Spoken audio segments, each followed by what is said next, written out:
Brian, days before President Trump brokered the historic peace deal. We asked Netanyahu about Israel's relationship with America. America first is a natural position, a natural to have a different position. All countries need allies. Israel is an ally, fighting ally that pulls its weight. Not only do we fight and don't ask for Americans to bring boots on the ground, we've done the job of defending ourselves pretty well, I would say, over the last 7 years. Brian, let's bring in Ben Shapiro. The deal is done. President will head over to the region and going to the Knesset to speak, possibly. How did he do it? The president ignored all the conventional wisdom. All State Department conventional wisdom. That failed for 80 years, and why? The president has an extraordinary record in the Middle East. He understands in the Middle Eels. You have to force people to keep by their promises, and supporting our allies in the Middle East is much smarter than pretending neutrality between our allies and their enemies as well. He gave the Israelis what they needed to succeed militarily and diplomatically. He worked with allies like Qatar and Turkey and made them promise that they were going to push Hamas into the corner. That's the thing that changed between 2 years ago or a year ago and now. President Trump is the added ingredient and Israeli military victory across the Middle East. Brian, what worries you most about the series of events that have to take place to start rebuilding Gaza and get to the peace part? Is it phase 2 that you are most worried about?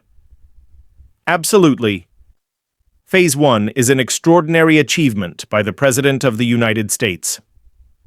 One of the great diplomatic achievements in my lifetime to get 20 live hostages and 28 dead out.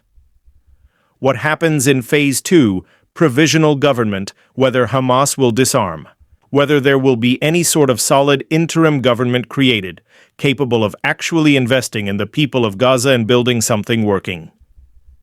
That is a very difficult task and remains to be seen how it plays out.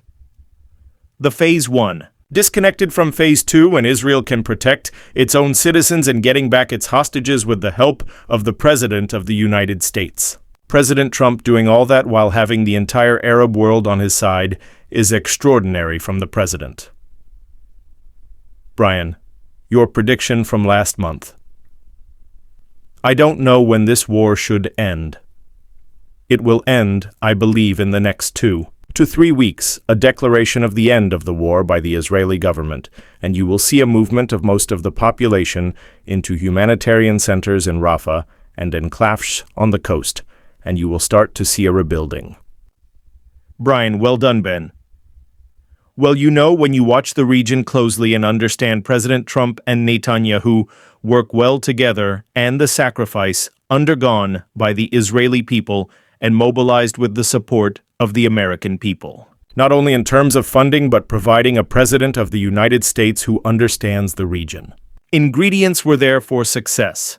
You could see the end of the war coming. We can hope the end of the war is now immediate.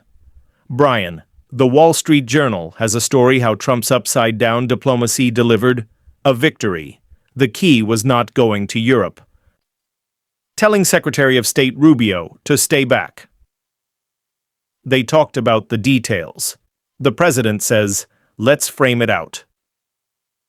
Worry about the details later. Let's get to yes, and that's what brought us here. 100%.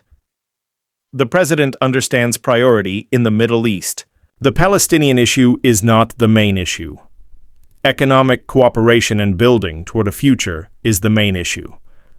When it came to this negotiation, he said Palestinian state, two-state solution, all that stuff is not the main issue.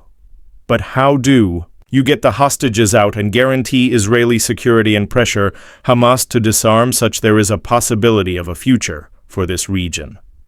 Brian, they were cheering Trump's name in Gaza. Does anyone have a news feed on their phones? I think this is the most telling part of all of this. All the people protesting the supposed non-existent genocide